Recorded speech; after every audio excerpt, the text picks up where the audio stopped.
Welcome to Stoughton Media Access Corporation. My name is Steve Kelley, and I'll be your host today for the first ever Hometown Business Show. Our new show will feature businesses in Stoughton. And today we're here at the Stoughton House of Brews with the owners, Leo and Sandra Fay. So welcome to the show, Leo. Thank you, Steve. All right, and welcome to the show, Sam. Thank you. All right. So for those that are in TV land, let me tell you, this is the best darn coffee shop in the world. So, Sam, tell me why. Well, we have the best coffee you're going to have in the area. We have Equal Exchange Coffee. It's organic, it's fair trade. I ordered the coffee today, and they told me that it was just roasted yesterday, so it is the freshest coffee you're going to get. Wow, that makes it different, doesn't it? It does. A totally unique coffee shop where, you know, I think we all have this conception that the coffee beans are somewhere in Brazil, right? Yeah. And then they get ground up, and then years later they come to us. Exactly. So overnight ordering of your coffee, that's wonderful. Yeah. So we sort of jumped right in, but before we go too far along that path, I'd like to talk to you both about how did you come up with this really great idea to have a unique coffee shop, unlike anything that I've seen in the area. What were the seeds that germinated that idea? It's something I always wanted to do. I always just wanted to have a coffee shop. I'm not sure why, but I just think every town, every community needs a good coffee shop where people can get together and sit and talk about the issues of the town or whatever, just get together and meet each other in a very comfortable atmosphere. I think it's important. So it's something I always wanted. Now this feels as much like a home. I mean, we have a fireplace right here with regular couches. It doesn't have that Formica feeling of a coffee shop. It has a home feeling of a coffee clutch, maybe, or like more friendly. Right. That's kind of what the concept was. We wanted people to feel comfortable when they came in here, and a lot of people do, and I think it's going the way we wanted it to. So. Good. So maybe we could bring Leo in, if you could pass the mic over. So Leo, tell me about this location. How did this come to be the place? As many people know in the town, this was the old Porter Street pub prior to our taking over. Friends of ours had purchased the property, and they had a business concept they were going to put in. After a couple of years, it kind of fell apart. Nothing was happening. The building fell into major disrepair. We were at our friends having dinner one night and had a discussion about the building. It kind of came up, and Sam presented what her concept was and what she always wanted to do, and the decision was made at the table right then. Let's do it. And, wow. 2 years of construction, and this is what we ended up with, so we're very happy. Wow, and it is an amazing concept. So, House of Brews, it's brews in the morning and coffee, and brews at night, right? Correct, So that's kind of an interesting concept. You're actually closed in the middle of the day. Maybe you could let's tell the audience where you are, first of all. Yeah, we're at 28 Porter Street, which is right across from the post office, next to the town hall. And what we try to do is, the reason the coffee in the morning, beer in the evening was, there's a lot of local brewers. There's a lot of creativeness that goes into that. It's all part of the theme. We have great equal exchange coffee that's fair trade. We bring in a lot of local musicians, and then we also have a lot of local craft beers. So you were sort of an aficionado of craft beers prior to doing this, correct? Yeah, with not as much knowledge. I just like to taste them.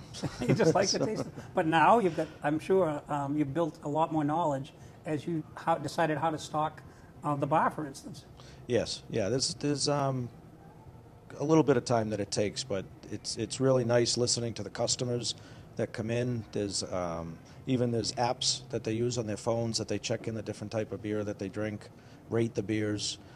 We get a lot of feedback through them from our Facebook page, and it's fun to have the interaction with the craft beer brewers, but also the aficionados that like to come in looking for something new.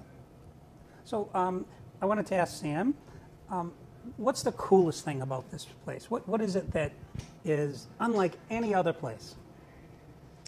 A couple of things. We love the fact that people make friendships here.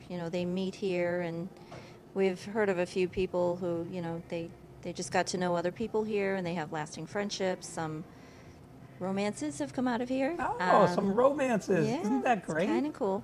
And one thing that I think is really neat is when we were coming up with this concept, it was stuff that we wanted to see. You know, on a Friday night, we'd want to go out and, you know, find a place that had live music but was quiet enough that you could have a conversation, somewhere we could get a nice drink or a nice cup of coffee and talk. And nothing was around, so we kind of came up with a place that took care of all that.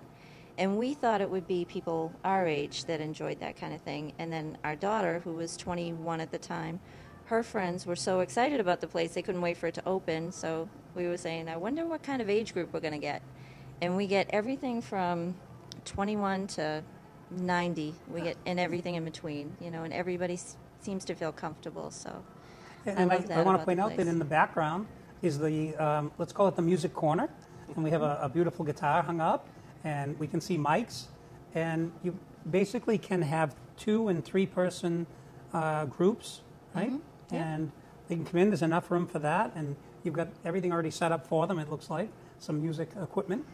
And just come in and have a nice kind of acoustics. I think you use acoustic guitars and things like that. Yeah, and we've done some acoustic paneling, and we've worked a little bit with the sound in here, so it's not all echoey and that kind of thing. And we have an open mic night on Thursday, so if anybody plays an instrument or sings or whatever, and they want to come down, you just sign a book, and you can play.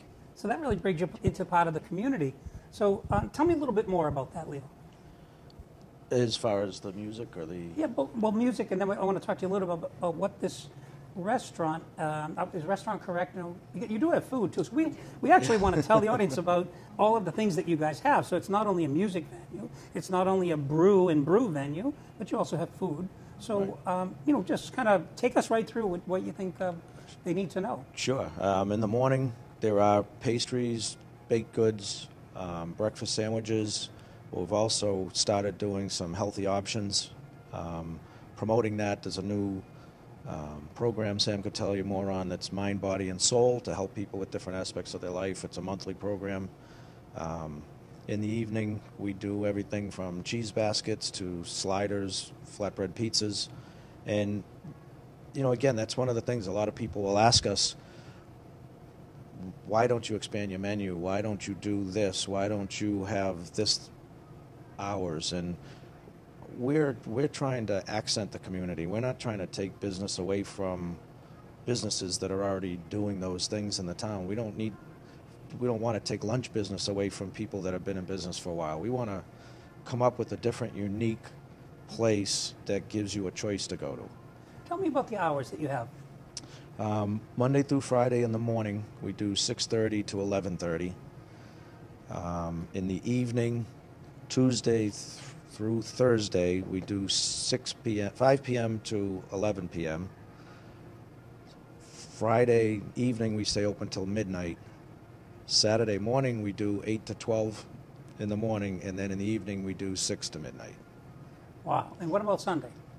Sunday, right now, we typically do our brunch the first Sunday of the month, but we've been closed. We're in the process of opening up our patio in the rear, so we will have outdoor seating by the end of the month. So we're not sure how that's going to change our hours a little bit on the weekends. So that could all be changing a little bit, but we're looking forward to the patio. That'll be a nice place.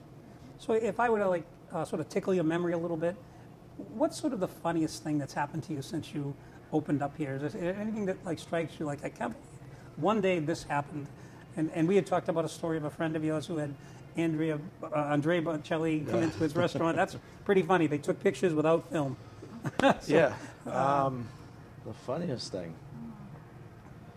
We haven't had too many. We've had some scary things, but we haven't had too many funny things. So tell us the most scary thing that happened. That's pretty good too. My sister-in-law has seen a ghost in here in the morning. So. Wow. So some people might feel it's a little haunted here. It makes it a little more interesting place to come to. Yeah. It's I've yet to see them, but I've heard some stories, and there's been some. So Sam, you've heard about. Tell me a little bit about this ghost sighting, because I think that makes this place truly unique. It does, I think. We've when we first started, we all heard noises or we'd feel something come behind us and there was nothing there. We see shadows and I don't know. My sister's the only one who's actually seen him, but there's something here. So I'd like to invite the audience to come down and try to see the ghost. And now, I understand that certain of the micro beers help you with this task? You start seeing all sorts of things every time. Okay. Leo, if you could tell me, what do you think that this, the opening of this bistro coffee means to the town? What does it mean to the town, do you think? Well, while we were going through the process of opening or doing the construction, so many people and how many said to us, "Are you guys crazy? There's no parking down there. There's, you're not going to get the support. The town doesn't have the demographics," and it's kind of nice to see that our thought worked, our concept worked, and the people that come in, we've been asked 100 times to franchise, whether it's from Mansfield to Florida. People have asked us, you guys should do this somewhere else. You should do it. I don't know if you want to do that, but it's just been a lot of positive feedback from the people, and I think this town does have a lot to offer. There's a lot of good things happening. Trying to get everybody involved in the redevelopment, in the changes. We're lucky. The parking isn't a big issue for us even in the evening because the train station is closed, and nobody has ever bothered us with the post office. I probably shouldn't say that, but if the post office is closed, they've been great neighbors. They've been great. But during the morning hours, it is a little tougher with everybody open in the activities. But the people that come in here, they just say they love having a place to come to. Going back to the funny situation, probably not a funny situation, but a great evening we had was last winter during one of the snowstorms, and they said we were going to get a significant storm, so Sam and I made the decision, tell the employees not to come in. We don't want them traveling, but we'll come down and see what happens, whether people are going to show up or not. So the two of us were here, and we probably had about 16 people come in that walked from the condos on Rose Street or as far over as they said Walnut Street. Yeah. We just had a great time in a snowstorm, hanging out, people telling stories, really bringing a community together. And we watch these people come in the door now, wave, talk, sit down next to each other, and just have a good time together. And that's really what it's all about. Kind of heartwarming after you've made, a lot of people have not had an opportunity yet to open their own business. And after you've made this incredible investment of time, energy, and resources, it must be just heartwarming to see people coming to your place and enjoying themselves in this way. Mm-hmm. It is. And we've actually had people thank us for opening this place, which I never expected. I never thought anyone would do that, but we've had a few people thank us. We had a wedding here. Wow. Which is really interesting, last January. Wow. And they come back every month for their anniversary, and so Their it's monthly pretty cool. anniversary. Yeah. Well, let me change it a little bit and say to you, I want to play the devil's advocate. I heard someone say it's too expensive there. What do you say to that? That it's not like the common person's coffee. And I thought immediately Starbucks could be considered that by some. My son loves Starbucks, but the coffee there's $4 or $5. It can be considerably priced. What about you guys? And how would you answer that sort of assertion that it's for a certain kind of folk or something like that? To me, it's the investment. It's fair trade coffee, which means it's paying back to the community. It's paying back to the farmers. It's making sure that they learn how to sustain their farms, and it's not a company, not anybody in particular, but going in and strip farming these properties that the farmers sell their crop once and then their property's useless. This is going in. Equal Exchange is a cooperative. They do go in and they teach the farmers how to continually use their land over and over again to produce good coffee. Now Sam had mentioned it's around $2.60. $2.50 for a medium. $2.50 for a medium, Mm-hmm. and even with that number, you're really going for sustainability, is what you're talking about. Mm-hmm. Yeah. Right. Yeah, Equal Exchange is a very cool company. They will go into a place like South America or Africa, and they'll find a community where it's ripe for growing coffee. They might not be growing it at the time, but they'll teach them how, and they'll actually put in irrigation systems for these people, and they'll have like families or communities growing their own coffee where they would be just poverty-stricken any other way, you know what I mean? So buying the coffee from them just makes us feel good because we know that we're helping out small communities, and the coffee is delicious. It's so good. We had a couple of years to go around and check out different places, to find out what kind of coffee we wanted to serve. And once we tried theirs, it was just, we were like, that's it. Cold brew ice. Right, yeah. For our iced coffee, we cold brew it, which is kind of a cool thing. I don't know what that is. I'm sorry. What is That's cold okay. brew? Most people don't. I didn't know either until we started it, but you grind up a big bag of coffee and you pour cold water over it and you let it just sit for 24 hours, and it just kind of brews itself in the cold water. Wow. And when you brew coffee with hot water, it extracts the bitterness out of the bean, but when you use cold, there's no bitterness. So it's kind of a chocolatey flavor. It's a much different flavor, and it's really good. So a lot of places don't do that, so it's a much better iced coffee. Wow, so that's one thing that's much better. What else do you have that's much better than anywhere else? Well, my sister does all the baking here, so everything is Home baked. cooked. Yes, everything is baked on premises, and it's fresh and delicious. And the evening we have Emily doing all the cooking, and she is quite the master chef. Okay. Everybody, we've had songs written about her mushrooms. Okay. She's very good, yeah. You know what I like is that, today we talk about power businesses and women-owned businesses, but you guys, it makes us in the community feel good that it's a family-owned business. Definitely, yeah. You know, We've got a that's- lot of family that works here, too. Yeah. And the people who weren't are now, so that's pretty cool. Yeah. Could you say that again? The people, that's a really cool thing to say. Oh, the people that work here are amazing. We have the best. I don't know, they are family for us now. The people who weren't before but work here now are family. Yeah, definitely. I think that's terrific. We feel very blessed to have the people here that we have. We have an amazing crew. Yep. So you have an audience of all age groups.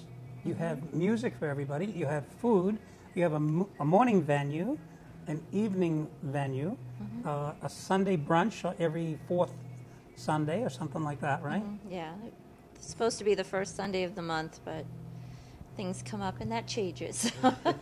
And we had talked offset a little bit about how you have tried different things. You've tried poetry and you've tried comedy, and some things aren't working, but you're very open to things that could work.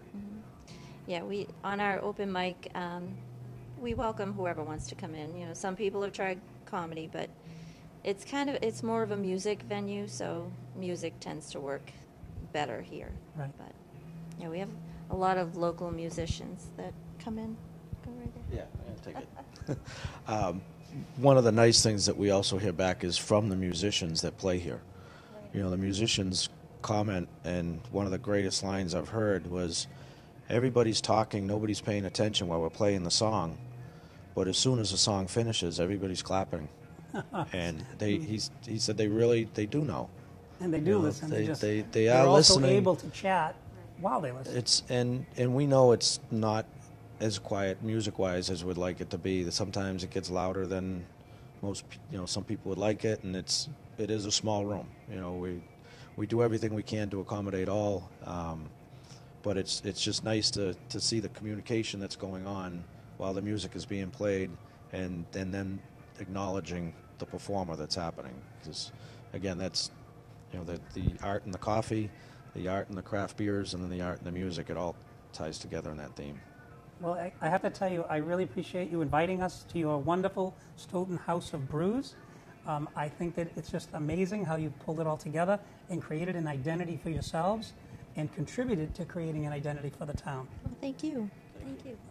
So I'm Steve Kelley as the host for Hometown Business, and right now we're going to take a break, and then we'll come back and we'll look at some of the other parts of the restaurant. I don't even want my girlfriend. She's at the end. She's starting to cry.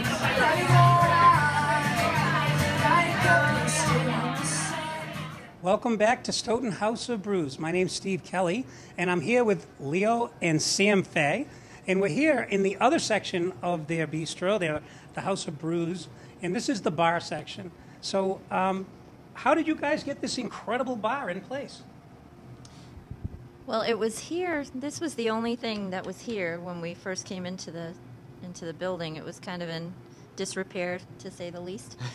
And we worked on, we sanded it down, and we took the columns and the valance off, and a whole lot of polyurethane. So, Leo, this is like an incredible project with so much physical work that went into it. Did you have to do the work yourself, or did you hire crews? What did you do? We were lucky enough to have two gentlemen, Keith Tibbetts from Bridgewater and Gary Walsh from Randolph, that did the majority of the structural work, the outside work, the interior work.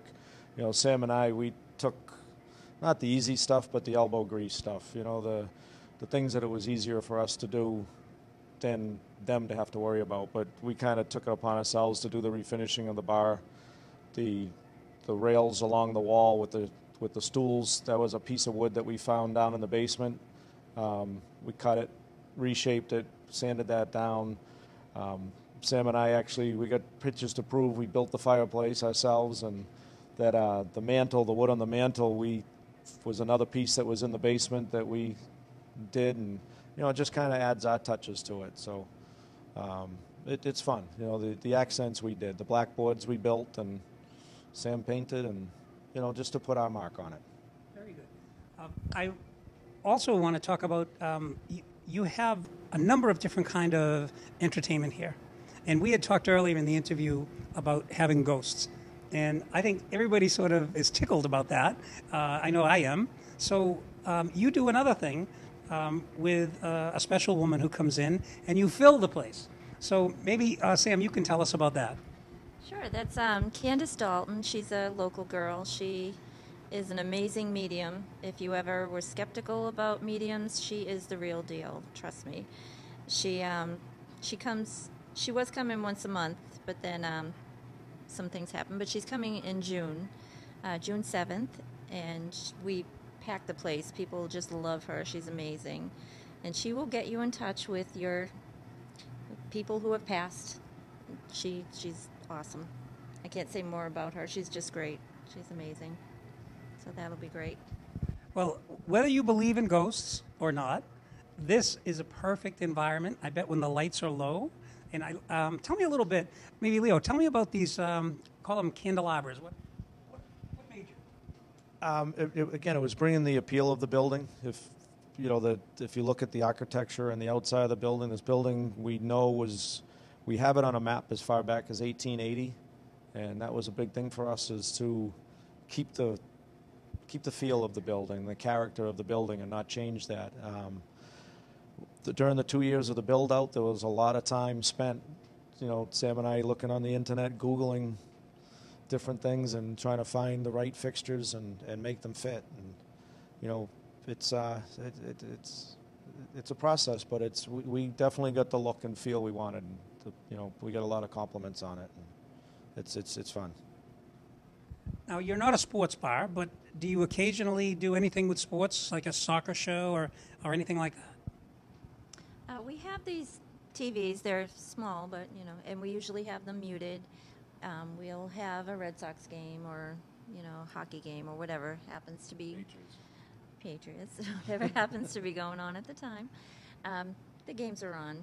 It's definitely not a sports bar. We're more geared toward the music than anything else. I think there's enough sports bars in the area. So that was actually a little conversation that we had in the beginning. We were going to have a big screen TV over the fireplace, and it's wired for that, but we decided against that because we'd prefer it not to be a sports bar. And, tell me a little bit about staff. I mean, a place like this, you must need 10 people on a busy night. Does that sound about right? 10. Let's see. We've 7. So, yeah, probably 7 is a good night. Yeah. Yeah, we have about 16 employees altogether, which I never thought we would need that many, but you do. Local. They're all local. They're great people. They really are. Do you want to say anything? You know, I love the way you guys get along. You're thinking about it, and you look to him. He says 7, and you go, 7 sounds right. So it's like a perfect thing that you have to get sort of to get along here. You both have to kind of check in with each other and do that. So is there like a commandant out of the two of you? Is like, it's definitely, No, Wait, the person, by the way, I can tell the audience this. The person who says no, there isn't, is the commandant. I know that in every relationship. Okay, so tell me about your favorite, let's say 1 or 2 brews. Like what are they? The microbrew, like your own personal, not to offend anyone else who has one, but just which one do you guys like the best? My favorite right now is the Dogfish Head Namaste beer, which it's a wheat beer, and that's what I really enjoy. I like that one. My favorites right now are not being brewed, so we're waiting for them to get back online. A gentleman from Stoughton, Jeremy Cross, who's become a very good friend of ours since we started here. He is co-owner of the Battle Road Brewing Company. And Jeremy was the first guy that came in to sit with us when we were first going to open. He spent a lot of time with us. I mean, he is probably one of the most knowledgeable people that I know as far as the beers go. And he has offered his assistance all the time. Like, I can text him as I was getting to know different beers. Should I go this way? Should I go that way? And he would always respond. His company is in the process of opening up a brew pub up in Maynard. And so he's going to be opening for the first time. We were hoping he was going to be more local, but so we're looking forward to him getting back online and getting the Battle Road beers back on tap. Right now, out of what we have, I think my Peak Organic has done a great job. We have the Peak Organic Summer Seasonal, which is a good summer beer. We rotate through all the time. We have 10 tap lines, and it's not very often that we have the same. If a beer keg kicks, we don't usually put the same beer back on. We're mixing it up all the time. We have 10 different kegs right now down in the walk-in waiting to go, and it's fun. It's there's a lot of different brews out there. There's a lot of stuff that people want to try, and it seems the more unique you get, the more they love it. We've signed on to a couple of barrel series brewery special releases, so we've got one coming next week from Clown Shoes. There were only 80 barrels brewed for the whole country, and we're getting one of those barrels, and that's kind of neat. Yeah. So we'll enjoy that. You also do some hard liquor as well, right? You have a license for that? Yes. Yeah, because I noticed on the rack over there, so it isn't just beer. You had mentioned the phrase a brew pub. Is that technically what you guys are considered, a brew pub? Or is that something different? No. A brew pub is a place where they will brew the beer themselves that they serve. We do not do that. Everything we do is through a distributor that we purchase. So what's in the future for you guys? As you look out, let's just keep it to a 2-year window, because you might be exhausted after 2 years and want to sell it. but look, for the next 2 years, what do you see looking out? And maybe you can each answer that. Well, right now we're working on a patio,